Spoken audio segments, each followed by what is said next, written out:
नमस्कार, live cities की night bulletin दिन भर बिहार में आपका स्वागत है। मैं हूं आपके साथ प्रीति झा।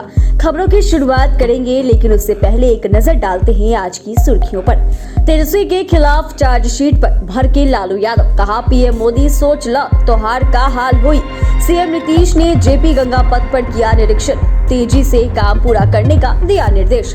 चार्जशीट के बाद तेजस्वी ने बीजेपी को ललकारा, मोदी सरकार को उखाड़ फेंकने का बताया प्लान। सम्राट चौधरी का हमला, कहा 2024 में आरजेडी जदयू को करेंगे हाफ और 2025 में कर देंगे साफ।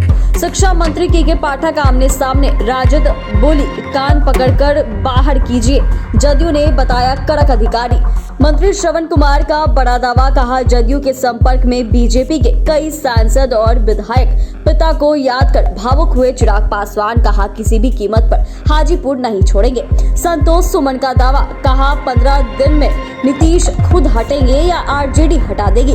तेजस्वी यादव बनेंगे सीएम। शिक्षक नियुक्ति नियमावली को लेकर लेफ्ट नाराज, सदन में सरकार को घेरने का किया ऐलान। और सोनू सूद से मिले पप्पू यादव, एक्टर बोले पप्पू भाई के लिए हमेशा खड़ा हूं। अब खबरें विस्तार से। तेजस्वी यादव पर सीबीआई की तरफ से दायर चार्जशीट के बाद लालू यादव ने पीएम मोदी पर जमकर निशाना साधा।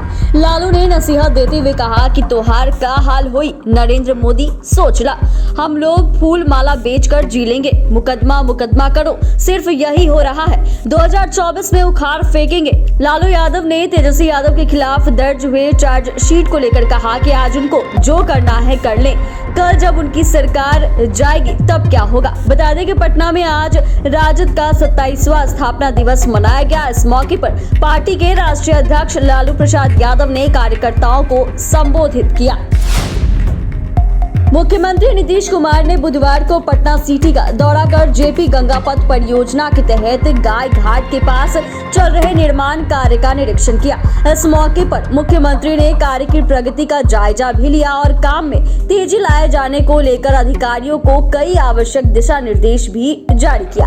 मुख्यमंत्री गंगा पथ होते हुए गाय घाट पहुंचे, जहां पहुंचकर उन्होंने अधिकारियों और अभियंताओं से निर्माण कार्य के प्रगति की विस्तृत जानकारी। निरीक्षण के दौरान मुख्यमंत्री को पथ निर्माण विभाग के अपर मुख्य सचिव प्रत्यय अमृत ने जेपी गंगा पथ के निर्माण कार्य और पथ के विभिन्न अलाइनमेंट की जानकारी दी।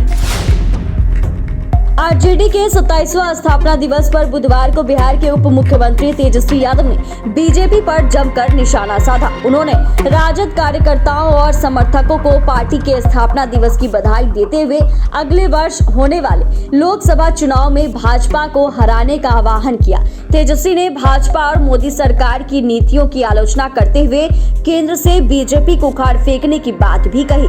तेजस्वी ने कहा कि एकजुट होकर 9 वर्षों से केंद्र में बैठी किसान, युवा, छात्र, महिला, कर्मचारी, व्यापारी और संविधान विरोधी तानाशाही बीजेपी सरकार को बदलेंगे। बता दें कि सीबीआई द्वारा जमीन के बदले नौकरी मामले में चार्जशीट के बाद तेजस्वी यादव की यह पहली प्रतिक्रिया है।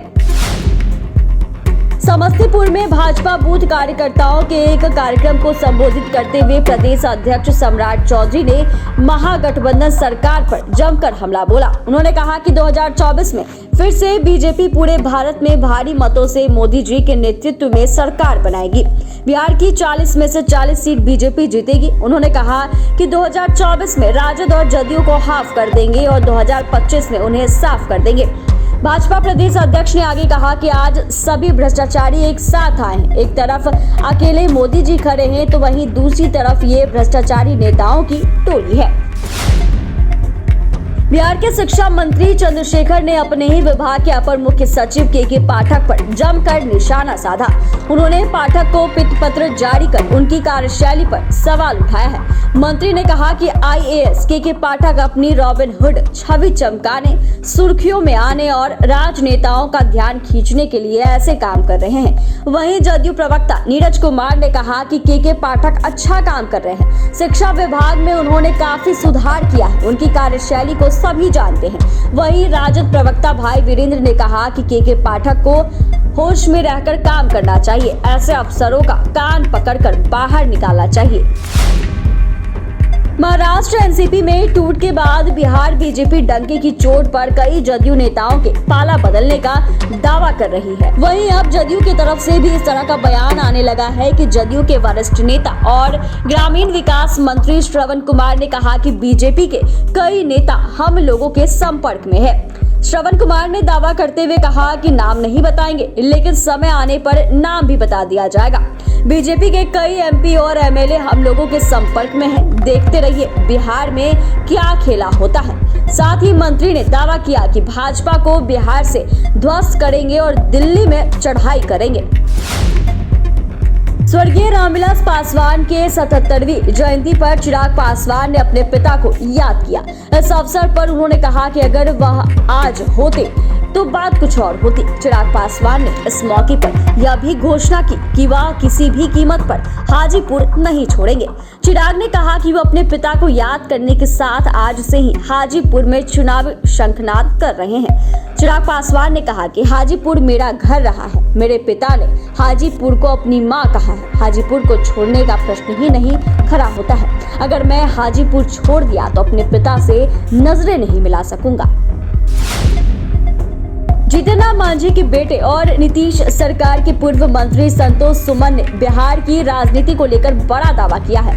उन्होंने कहा कि 15 दिन के भीतर बिहार में बड़ा सियासी खेला होने वाला है। उन्होंने कहा कि नीतीश कुमार 15 दिनों में सीएम पद से खुद हट जाएंगे, नहीं तो आरजेडी उन्हें जबरन हटा देगी।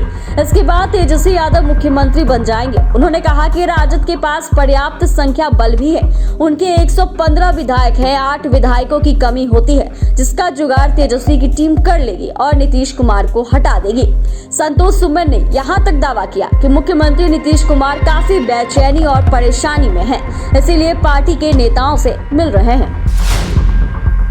बिहार में शिक्षक नियुक्ति नियमावली को लेकर सियासी पारा गरमाने लगा है। अब इस मुद्दे पर महागठबंधन में शामिल लेफ्ट पार्टियों ने भी आवाज बुलंद की है और नीतीश सरकार पर गंभीर आरोप लगा दिया है। शिक्षक बहाली के मुद्दे पर लेफ्ट पार्टियों की आज अहम बैठक हुई। इसमें यह फैसला लिया गया कि बिहार विधानमंडल के मानसून सत्र में इस मुद्दे को लेकर सरकार का विरोध करेंगे। इसके साथ ही सीपीआई, सीपीआईएम और माले ने नीतीश सरकार पर गंभीर आरोप लगाया है। शिक्षक नियमावली 2023 बनाते वक्त सरकार ने लेफ्ट पार्टियों से कोई भी संपर्क नहीं किया।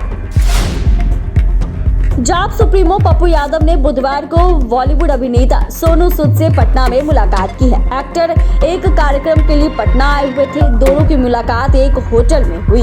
मुलाकात के सवाल पर पप्पू यादव ने कहा कि वो और सोनू सूद बहुत पुराने रिश्तेदार हैं। सोनू सूद पटना आए हुए थे, इसीलिए वह मुलाकात करने चले आए। वहीं सोनू सूद ने कहा कि वह अपने पप्पू भाई पर बहुत गर्व महसूस करते हैं, जिस निस्वार्थ भावना से उन्होंने बिहार की सेवा की है। ऐसे में हर बिहारियों को उन पर गर्व होना चाहिए। मैं पप्पू भाई के साथ हमेशा खड़ा हूं और जिंदगी भर खड़ा रहूंगा। बने रहे लाइव सिटीज के साथ। अगर आपने हमारे चैनल को सब्सक्राइब नहीं किया तो सब्सक्राइब कर दे, फेसबुक पेज को लाइक कर दे। वीडियो देखने के लिए आपका धन्यवाद।